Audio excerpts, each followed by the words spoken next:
Assalamualaikum warahmatullahi wabarakatuh. Perkenalkan, nama saya Dwi Amrihamzah dari Prodi Ilmu Sejarah. Nomor induk mahasiswa 31114210022. Oke, pada kesempatan kali ini saya akan menjelaskan mengenai konservasi yang ada di daerah saya, yaitu konservasi budaya mengenai Candi Cetha, yang mana candi ini merupakan salah satu peninggalan terakhir sebelum runtuhnya kerajaan Majapahit yang dipimpin oleh Raja Brawijaya V. Oke, selamat menyaksikan. Candi Cetha merupakan salah satu candi yang diduga kuat dibangun pada masa akhir era Majapahit, yaitu abad ke-15 Masehi.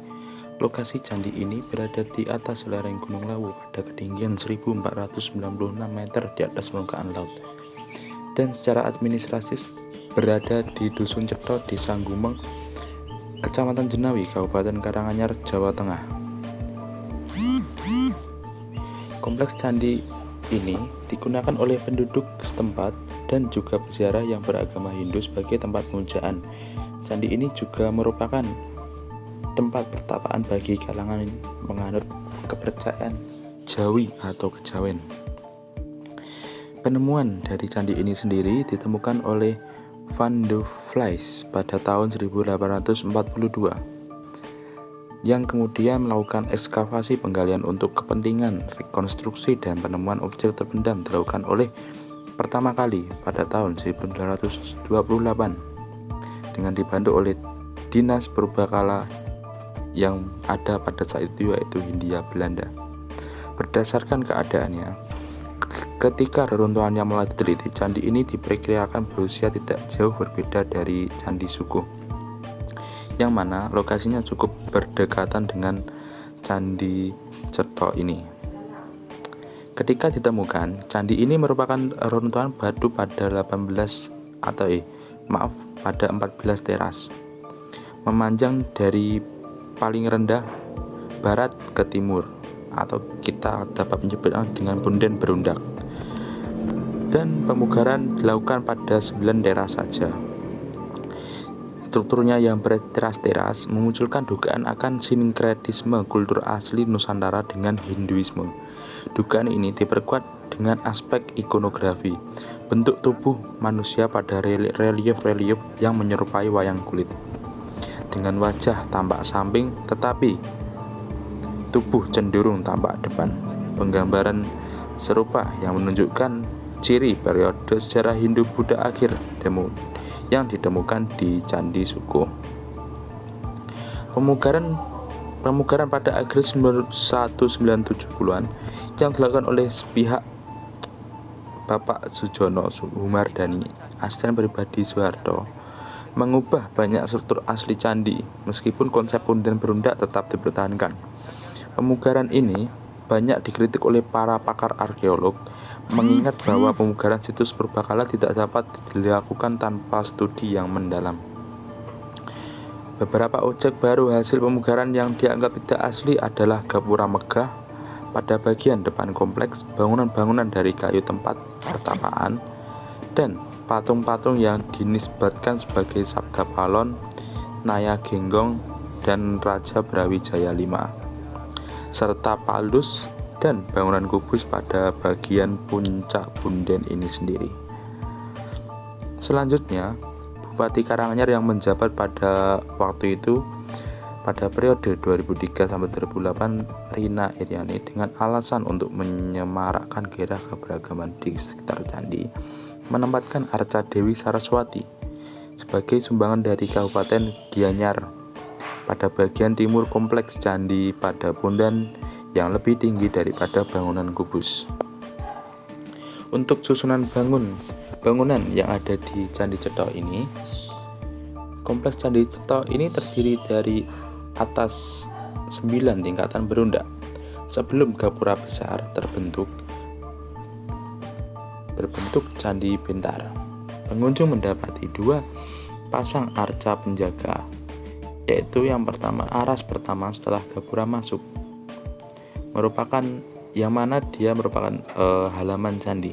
Aras kedua masih berupa halaman Nah, pada aras ketiga terdapat petilasan Ki Ageng Krincing Wesi, yang mana disebutkan konon merupakan leluhur masyarakat dari dusun Cetok ini.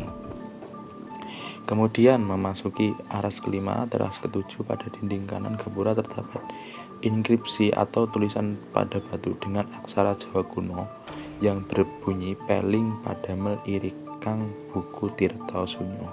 Hawa kira ya hilang saka kalanya wiku goh anaut iku 1397.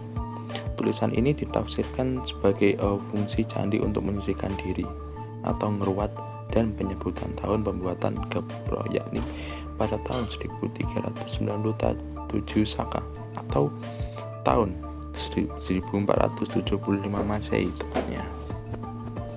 Kemudian di teras ketujuh terdapat pula sebuah tatanan batu yang mendatar di permukaan tanah, di mana menggambarkan kura-kura raksasa Surya Majapahit, diduga sebagai lambang Majapahit, dan simbol palus atau penis, alat kelamin laki-laki sepanjang 2 meter, dan mana dilengkapi dengan hiasan dinding piercing bertipe ampalang. Kemudian terdapat pula kura-kura yang mana adalah lambang penciptaan alam semesta, sedangkan penis merupakan simbol dari penciptaan manusia.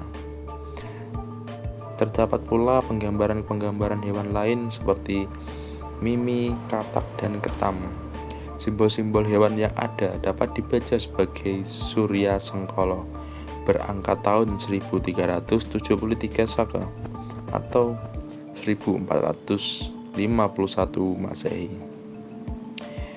Hal ini dapat ditafsirkan bahwa kompleks candi ini dibangun bertahap atau melalui beberapa kali renovasi agar mendapatkan hasil yang maksimal. Daya tarik dari Candi Cetok ini dapat kita lihat dari seni arsitekturnya, yang mana dapat dimanfaatkan oleh para pengunjung untuk dijadikan sebuah latar belakang foto yang estetik dan indah, yang mana pastinya akan menambah kesan indah dan mempesona jika berfoto di area candi, apalagi yang mengambil foto memiliki sebuah keahlian fotografi tersendiri.